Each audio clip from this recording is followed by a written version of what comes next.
የቦሊውድ አንድ ምርጥ ተዋናይ አንዴ የቦሊውድ ሆት አክትረስ ስትባል አንዴ ደግሞ በማይዋዥቀው አቋሟ ፐርፌክት ፊገር እየተባለች ስትጠራ የነበረች ድንቅ ተዋናይ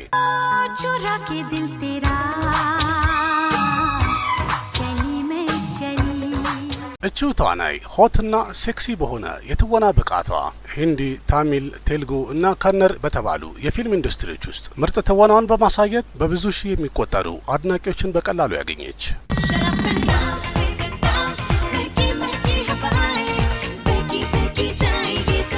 በዘጠናዎቹ መጀመሪያ አካባቢ ወደ ፊልም ኢንዱስትሪ የገባችው ይቺ ተዋናይ ከተመልካችም ጭምር አብሯት ለሚሰሩ አክተሮችም የልብ ትርታ ነች የተባለች ነች። ከዛ በተጨማሪ ወዳጆቿ ሁሉም የሚሉት ይሄን ነበረ። तुम दिल की धड़कन में रहते हो ግን ይህን ታውቃላችሁ? ይህን ያህል ቆንጆና ሴክሲ ሆናም የቦሊውድ ሁለት ትልልቅ ሱፐርስታሮች ረጅም የፍቅር ግንኙነት ካደረጉ በኋላ መጨረሻ ጥለዋት ነው የሄዱት።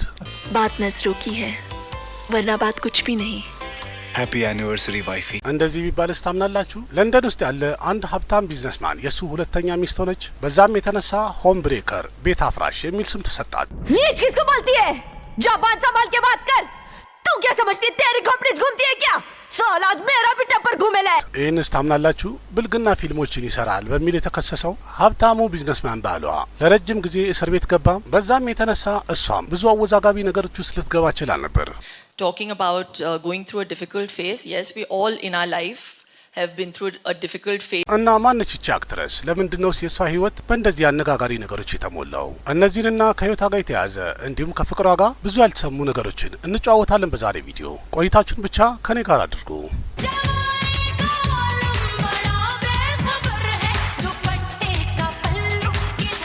ሰላም ጤና ይስጥልኝ ቤተሰቦች፣ ይህ ቦሊውድ ፕሮፋይል የተሰኘው ፕሮግራም ነው። የቦሊውድ ተዋናዮችን ያሳለፉትን ውጣ ውረድና ችግሮችን አንድ ላይ በጥናት የምናቀርብበት ቦሊውድ ፕሮፋይል የተሰኘው ፕሮግራም መጀመሩ ነው። ቪዲዮን ላይክ አድርጋችሁ መጀመር አትርሱ። እንዲሁም ያላችሁን ሀሳብ አስተያየት በኮሜንት አስቀምጡ። በተጨማሪም ለቤቱ አዲስ የሆናችሁ ሰብስክራይብ አድርጉ። ወደ ፕሮግራሙ እንግባ። ውድ ቤተሰቦች፣ የዛሬ እንግዳችን እንግዲህ በህንድ የሲኒማ ኢንዱስትሪ ውስጥ ወይም በፊልም ዓለም ላይ በፊልም ተመልካቹ ዘንድ ለረጅም ዓመት እጅግ በጣም ተወዳጅ የሆነችው እንዲሁም ለብዙ ሴቶች እንደ ተምሳሌት የምትቀርበዋ ቆንጂየዋ ስታይለኛዋ እና ቦልድ ሞዴል የምትባለው አክትረስ፣ ፕሮዲውሰር እንዲሁም የብዙ ፈጠራዎች ባለቤት የሆነችው ሺልፓ ሼቲ የዛሬ እንግዳችን ናት።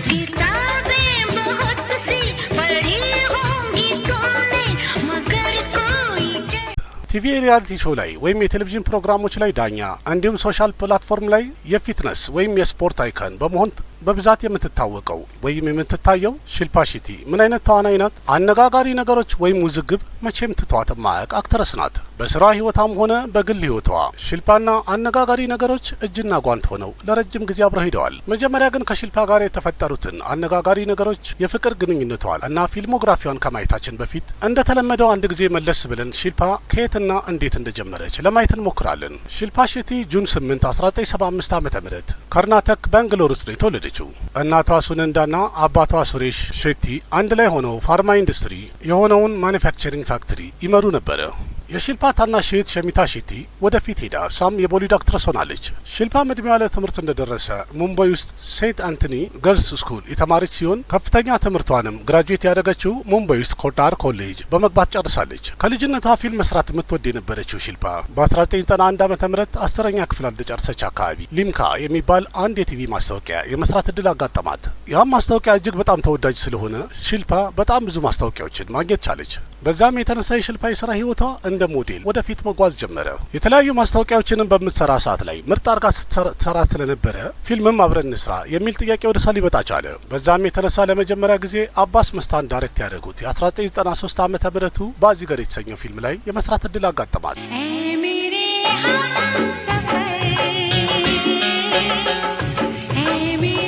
በፊልሙ ላይ ሻሩክ ካንና ካጂልም አብረው የተወኑ ሲሆን ፊልሙም በገበያ ሱፐር ሂት ሆነ። ፊልሙ ብዙ ተመልካችም ስላገኘ የሺልፓ ትወና እጅግ በጣም ሊወደድላት ችሏል።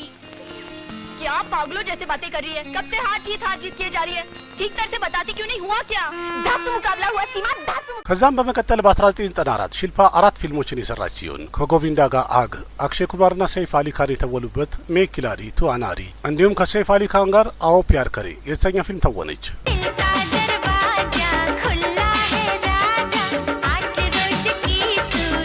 ከነዚህ ከሶስቱ አግና አዎ ፕያር ከሬ ለየት ያለ ጥቅም ባይሰጣትም ግን ሜኪላሪቱ አናሪ የተሰኘው ፊልም ሽልፓ በፊልም ስራ ህይወቷ ላይ ተርኒንግ ፖይንት ሊሆን ቻለ ወይም የመሰረት ድንጋይ የጣለችበት ፊልም ነው። ፊልሙ ቦክስ ኦፊስ ላይ ሱፐር ሂት ሆነ። ብዙ ዳይሬክተሮችም ስራዎቿን ከማየት ሽልፓን በመሪ ተዋናይነት ለማሳተፍ በጣም ብዙ ፊልሞችን ወደ እሷ ይዘው መምጣት ጀመሩ።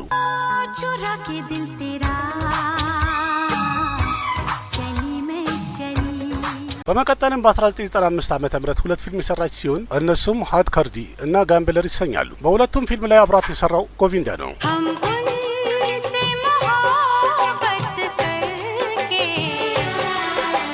ከዛም በ1996 ዓመተ ምህረት ለእይታ የበቃው ከሶኒ ዶል ጋር ሂመት የተሰኘ ፊልም ሰራች። እንዲሁም በዛው ዓመት ከጎቪንዳ ጋር ቾቴ ሰርካር የተሰኘ ፊልም ላይ በሁለቱም ያሳየችው ትወና እጅግ በጣም ተወዳጅነትን አግኝቶላታል። በዛው በ1996 ዓመተ ምህረት ሽልፓ ሚስተር ሮሚዮ የተሰኘ ፊልም በታሚል እንዲሁም ደግሞ ሳገር ከሊያን የሚል የቴሉጉ ፊልም በመስራት የተለያዩ ኢንዱስትሪዎችም ሞክራለች።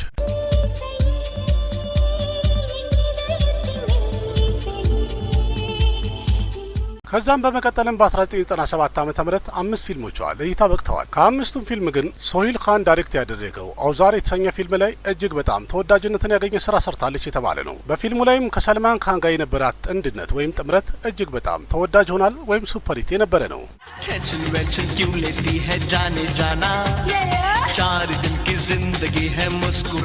በቀጣይ ዓመትም በ1998 ዓመተ ምህረት ለእይታ የበቃው ፐርዴሲ ባቡ የተሰኘው ፊልም ከጎቪንዳ ጋር እንዲሁም በ1999 ዓመተ ምህረት ለእይታ የበቃው ጃንቨር ላይ ከአክሼ ኩማር ጋር ያሳየችው ትወና እጅግ በጣም የተወደደ ነበር። लेकिन मेरा कसूर क्या है?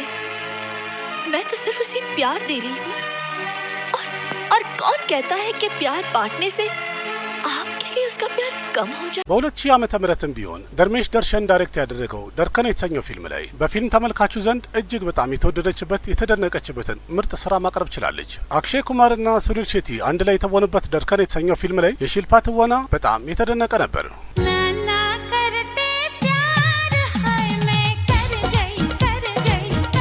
በመቀጠልም በ2002 ዓመተ ምህረት ለእይታ የበቃው ሪሽቴ የተሰኘው ፊልም ላይ ካኑል ካፑር ጋር፣ በ2004 ዓመተ ምህረትም ለእይታ የበቃው ገርቬ የተሰኘው ፊልምን ከሰልማን ካን ጋር፣ በዛው በ2004 ዓመተ ምህረትም ለእይታ የበቃው ፒር ሚሌንጌ የተሰኘው ፊልምን ከሰልማን ካን ጋርና ከአቢሼክ ጋር። በእነዚህ ፊልሞች ላይም ሽልፓ የነበራት ሮል እጅግ በጣም የተወደደ ነበር።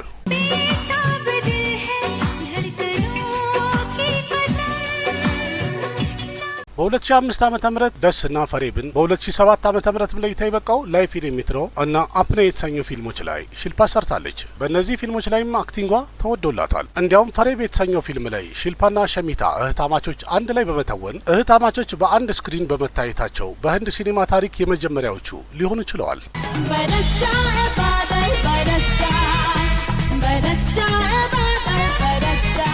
ከዛ በኋላ ሽልፓ ጉዞዋን ወደ ቲቪ ያደረገች ሲሆን ከዛም በ2007 ዓመተ ምህረት የነበረው ቲቪ ሾው ቢግ ብራዘር 5 ላይ አሸናፊ የሆነች የመጀመሪያው የህንድ ሴሌብሪቲ ልትሆን ችላለች። በመቀጠልም ቢግ ቦስ ሲዝን 2 ሆስት አድርጋለች።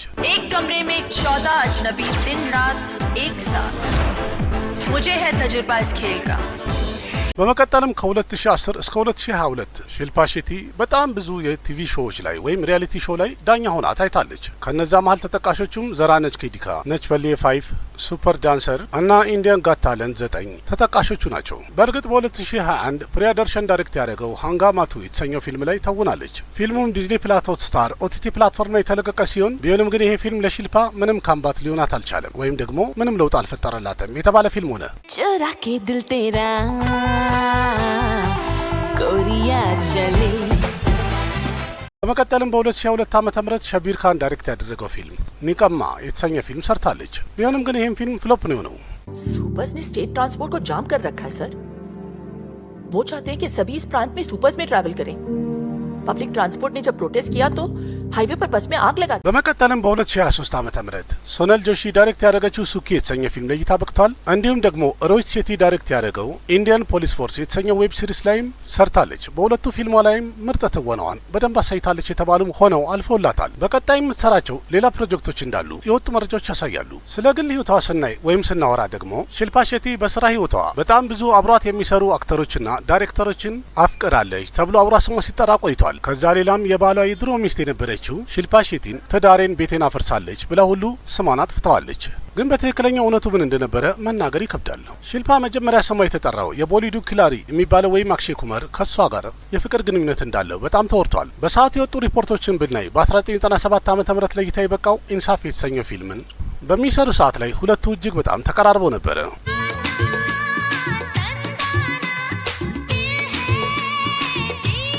በዛውም ሁለቱ ዴት መደራረግ ጀመሩ። ለትንሽ ዓመት የሁለቱ ግንኙነት ጥሩ ሆኖ እየሄደ ነበረ። ከዛ በኋላ ግን የተባለው አክሼ በድንገት ትዊንክል ከናን ዴት ማድረግ ጀመረ ተብሏል። ከዛም ሺልፓ ይህን ነገር ባወቀች ሰዓት ላይ ከአክሼ ርቃ ልትሄድ ትችላለች። እንዲያም ሪፖርቱ ጨምሮ የሚለው በ2000 ዓ.ም ደርከን የተሰኘው ፊልም በሚቀርጹ ሰዓት ላይ ሁለቱ ተለያይተው ነበር ተብሏል። ከዛም በመቀጠል ኢንተርቪው በምታደርግ ሰዓት ላይ ሺልፓ ሼቲ ያለችው የቦሊውዱ ሱፐርስታር አክሼ ኩማር እኔን ተጠቅሞብኛል፣ በመጨረሻም ለትዊንክል ብሎ እኔን ትቶኛል ብላለች። ዲሊ ታይምስ የሚለው ፔጅ ላይ እንደተጻፈው ከሆነ ከአክሼ ኩማር ጋር ከተለያየች በኋላ ሺልፓ ሼቲ ከሰልማን ካን ጋርም ፍቅር ጀምራ ነበር ብለዋል።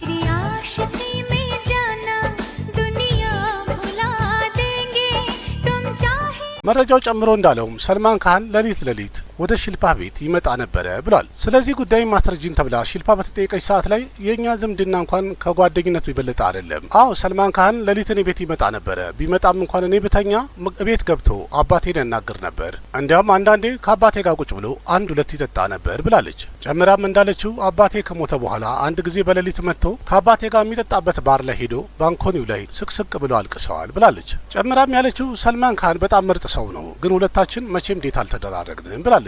ይሁን ያው ይሄ ተብሏል የተባለ ነገር ነው። በ2005 ዓ.ም ሺልፓ ሼቲ የራሷ ብራንድ የሆነው ሽቶ ኤፍ2 የተባለውን እሱን ፕሮሞሽን ለመስራት ለማስተዋወቅ ወደ ለንደን ሄዳ ነበር። ፕሮሞሽኑንም ቢዝነሱንም ከፍ ለማድረግ ሺልፓ የተገናኘችው በሰዓቱ እዛው ለንደን ውስጥ ቢዝነስማን የነበረው ራጅ ኩንድራን ተዋወቀችው። ስለ ግንኙነቷ እሷ ፒንክ ቪላ ለተባለው ቶክ ሾው በሰጠችው ኢንተርቪው እንደተናገረችው መጀመሪያ እኔ ራጅን ለንደን ውስጥ በስራ ጉዳይ ነበር የተገናኘሁት። በዛም ምክንያት እኔ የራጅ ፈገግታውን፣ ፐርሰናሊቲውን፣ ስብዕናውን፣ ሁሉ ነገሩን ወደድኩለት። ከዛም በስራ የነበረን ግንኙነት ከጨረስን በኋላ የሁለታችንም ጓደኛ ለሆነ ሰው ስለሱ ማንነት በደንብ በጠየቁ ሰዓት ላይ ጓደኛም ያለችኝ ራጅማ ባለትዳር ነው አለችኝ። ይህን ስሰማም በጣም አዘንኩኝ። ግን በሰዓቱ ያላወቅኩት ነገር ራጅ ከሚስቱ ጋር ያለው ግንኙነት ጥሩ እንዳልነበረ አላቅም ነበር። እንዲያውም በሰዓቱ ሁለቱ መፋታት ሁሉ እየወሰኑ የነበሩበት ሰዓት ነበረ።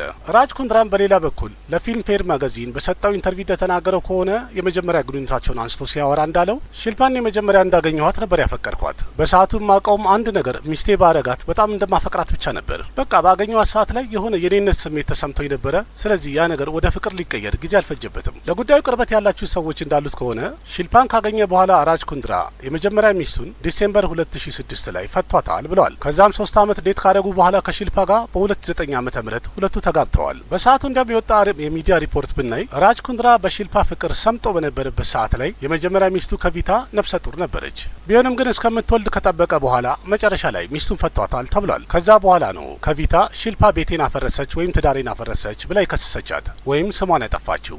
ኢንዲያዴት.ኮም አንድ ሪፖርት ላይ የተጻፈውን ብናይ ከራጅ ኩንድራ ከተፋታች በኋላ ከቪታ ሺልፓን እንዲያውም ሆም ብሬከር ብቻ አይደለም ያለቻት፣ ሌላም ነገር ጨምራ ብዙ ነገር አውርታለች ተብሏል። ከቪታ እንዳለችው ከሆነ ምንም ብንጨቃጨቅም መልሰን ንግባባ ነበር፣ ግን ሺልፓን ካገኘ በኋላ እኔን ቶሎ እንድፈታው ወይም ፍቺ እንድሰጠው ጫና ማሳደር ጀመረ ብላለች።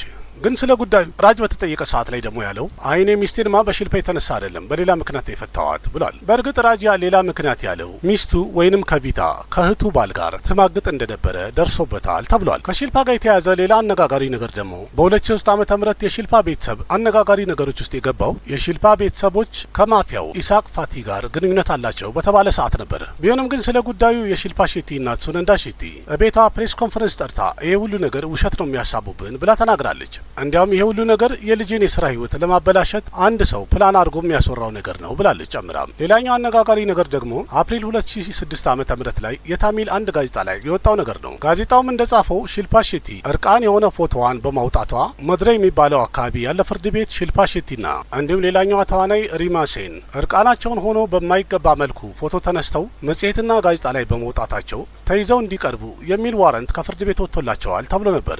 መጨረሻ ግን ጉዳዩን ሃይኮርት ከደረሰ በኋላ አላስፈላጊ ነው ብሎ ካንሰል አድርጎታል። ሌላኛው የሺልፓ አነጋጋሪ ነገር ደግሞ በ2007 ዓመተ ምህረት ሪቻርድ ጌር ህንድን በጎበኘ ሰዓት ላይ ሌላ አነጋጋሪ ነገር ተፈጠረባት። ጉዳዩ የሆሊውድ አክተር ሪቻርድ ጌር እና ሺልፓ ሼቲ ህዝብ በተሰበሰበበት አንድ ፕሮግራም እየመሩ ነበር ስቴጅ ላይ። ከዛም በድንገት ሪቻርድ ጌር ሺልፓ ሼቲን አቅፎ ወደ ታች ዝቅ ካደረገ በኋላ ደጋግሞ ጉንጯን ሳማት። ጉዳዩንም ሁሉም ተቀባብሎት እሪ ያለበት የጮህበት ነገር ሲሆን ይሄ ነገርም ከተሰማ በኋላ ራጅስታን ውስጥ የሚገኘው ሃይ ኮድ ሁለቱም ተከሰው እንዲቀርቡ ዋረንት ወጥቶላቸው ነበር። ከዛ በኋላ ጉዳዩ ሱፕሪም ኮድ ከገባ በኋላ ይሄ አስፈላጊ አይደለም ብሎ ካንሰል አድርጎታል። ይሄንም በ2007 ዓመተ ምህረት ዩፒ ውስጥ የተደረገው ቢግ ብራዘር የተሰኘውን ፕሮግራም ካሸነፈች በኋላ እጅግ በጣም አስገራሚ ስኬት ሆኖላት ነበር። ያሸነፈችበትም ምክንያት ሌላ ነው ብለው ሌላ አቅጣጫ ሰጥተውት ነበር። ይህም በጣም ትኩረት ያገኘ ወሬ ነበር በሰዓቱ።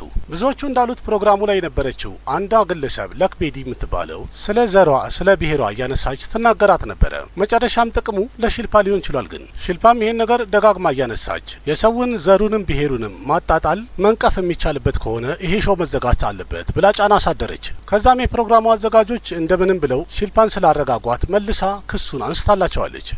I don't use that language, so you well, good for you! Good for you! Good for you! You know what?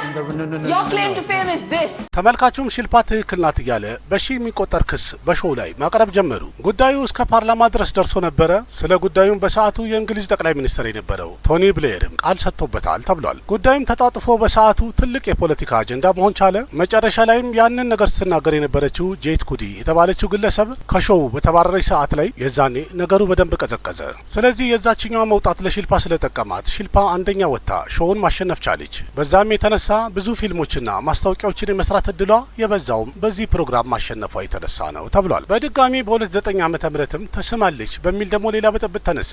ይሄ ነገር የተፈጠረው ኡሪቫ የሚባለው አካባቢ ሳክሺ ጎፓል የተባለው የእምነት ቦታ በሄደች ሰዓት ላይ እሷም ለመጸለይ ነበር የገባችው። ቦታው ላይ የነበረው የሂንዱ እምነት አስተባባሪ ሺልፓ ሼቲን አቅፎ ጉንጯን በኃይለኛው ሳማት። ከዛማ ምን ይሁን ይሄን ነገር አይተው ዝም ሊሉ ተንጫጫዋ። ከዛም ሺልፓ ስለ ጉዳዩ ሚዲያ ላይ ወጣ ያለችው አረ ባካችሁ ቦታ ላይ ነበረው እኮ አንድ የእምነት መሪ ነው፣ እንደገና ደግሞ የአባቴ እድሜ ያለው ሰው ነው። ይሄን ነገር እንደ ጎሲፕ እያነሳችሁ 10 ጊዜ አታውሩት ብላለች። ይሄም ቀዝቀዝ እንዳለ ደግሞ ሌላ አነጋጋሪ ነገር ውስጥ የገባችው ኢንዲያ ታይምስ ሪፖርት ላይ እንደተጻፈው ከሆነ ጁላይ 2021 ዓመተ ምህረት ላይ የሺልፓ ሼቲ ባለቤት የሆነው ራጅ ኩንድራ የብልግና ቪዲዮ በመስራት እንዲሁም በተጨማሪም ኦንላይን ፕላትፎርም ላይ እየጫነ ይሸጣል ተብሎ ተከሰሰ። ከተያዘ በኋላም ጉዳዩ በሚጣራ ሰዓት ላይ አፕሎድ የሚያደርገው ካምፓኒ ምንነቱ ሲጣራ የዛ ካምፓኒ ዳይሬክተር በፊት ሺልፓ ነበረች ተብሏል። ቢሆንም ግን የኬዙ ምንነት ለማጣራት የሚያደርጉት ትግል አሁንም ድረስ እንደቀጠለ ነው። ግን በዚህ ሁሉ ነገር ውስጥ የሺልፓ ስም አንስተው ሲጥሉት የከረሙበት ነገር ነው። ያም ደግሞ ትልቁ ምክንያት የተባለው በዚህ ሁሉ ክርክርና ክስ ጉዳይ ላይ ሺልፓ ወይም ባሏን ስትደግፍ ታይታለች ወይም ደግሞ ጸጥታ መምረጧ የበለጠ ስሟ እንዲጠፋ አድርጎታል። ምክንያቱም ደግሞ የሺልፓ አድናቂዎች ጠቅላላ ጠብቀው የነበረው ስለ ጉዳዩ ምንም ነገር እንደማታውቅና ከዚህ ነገር ጋር እጇ እንደሌለበት ትናገራለች ብለው ጠብቀው ነበር። We're experiencing this inexplicable pain from all that is happening around us. በእርግጥ ሁለቱ አንድ ላይ ስማቸው ሲጠፋ ወይም መነጋገሪያ ሲሆኑ ይሄ መጀመሪያቸው አይደለም። ከፊልም ዓለምም ጭምር በክሪኬት ዓለም ላይ ስማቸው የሚጠራ ነው። ይሄ ነገርም የተፈጠረው 2013 ላይ ሲሆን ማች ፊክሲንግ የሚባል ቁማር በክሪኬት ላይ የሚሰራው ላይ እጃቸው አለ የተባለ ሰዓት ነው። በዛም የተነሳ ራጅስታን ሮይ እና ቺናይ ሱፐር ኪንግ ለ2 ዓመት እንዳይጫወቱ የተከለከሉበት ሰዓት ነበር። ፖሊስም ጉዳዩን ለማጣራት ላይ በሰዓቱ ራጅስታን ሮያል የተባለው ቡድን የሆነው ካፒቴኖቹና ተጫዋቾቹ በቁጥጥር ውስጥ በገቡ ሰዓት ላይ የራጅ ስምን ሊጠሩ ችለዋል። ስለዚህ እነሱም የጠረጠሩት ይሄ የማጭበርበር የቁማር ጌም ላይ ራጅ እጁ አለበት ብለው ጠርጥረው ነበር። በእርግጥ ጉዳዩን ባያጣሩትም ሱፕሪም ኮድ ግን ጉዳዩ ላይ ራጅ ኩንድራ እንዳለበት ስላወቀ ከምንም አይነት የክሪኬት ጨዋታዎች ባለቤትነትም ሆነ ሼርነት እሱ እንዲከለከል ትዕዛዝ ሰጥቷል ወይም አዟል። ቢሆንም ግን ከበኋላ ሚዲያ ላይ ወጥተው ራጅ ኩንድራ ከዚህ ጉዳይ ንጹህ ነኝ ብሏል። ከዛ ሌላም አይፒኤል ቡድኑን ወይም የክሪኬት ቡድኑን መጀመሪያ በሼር እንደገዙ ገንዘቡን ኬታ መጡ የሚል ጥያቄ ሲነሳባቸው ስለነበረ ነገሩ ከበኋላ የባሰ አከራካሪ አድርጎታል። I don't think हमारा नाम कभी फिक्सिंग में आया है और सवाल ही नहीं उठता. So there's no question that we could be embroiled in something like that. ሆኖም ግን ይሄ ሁሉ አነጋጋሪ ነገሮች ገጥሟትም እንኳን ሺልፓ ሼቲ መቼም ሽንፈቷን አምና አታውቅም። ሁልጊዜም ድጋሚ ለመመለስ ወደ ፊልሙ ዓለም ለመግባት ጥረቷን እንደቀጠለች ነው። ዛሬም ድረስ ሺልፓ በመላው ዓለም ሸንቃጣ ሴት በመሆን የጤና ተምሳሌት የፈጠራ ባለቤት፣ ምርጥ ዳንሰር እንዲሁም ፊትነስ ኤክስፐርት ናት ብለው ይመሰክሩላታል። ከዛም ሌላ ሆት አክትረስ፣ ፋሽን አይከን የመሳሰሉ ምርጥ ስሞችን ጨምሮ ሰጥተዋታል። ሺልፓ ሼቲ ሁልጊዜ ለስራዋ ለስፖርቷ የምትሰጠው ቦታና ጊዜን ለተለያዩ ሰዎች ጥሩ ክሬዲት ትሰጣለች። አድናቂዎቿ ዛሬም ቢሆን ፊልሞቿና ቲቪ ሾዎቿን ያለ ትዕግስት ይጠብቁታል።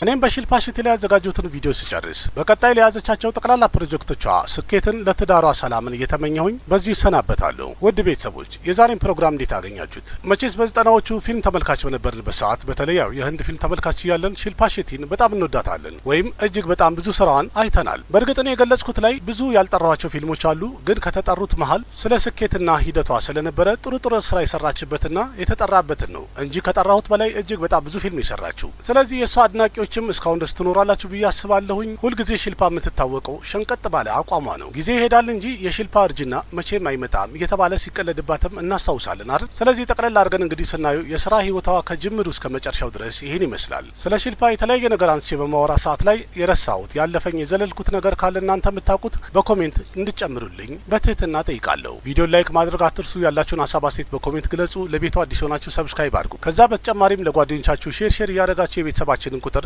ጨመር እናድርገው። ስለተከታተላችሁኝ አመሰግናለሁ። እኔ አቅራቢያችሁ ቃሲም መካ ነበርኩኝ። በሌላ ቪዲዮ በድጋሚ እስከምንገናኝ ደህና ሁኑ። ባባይ።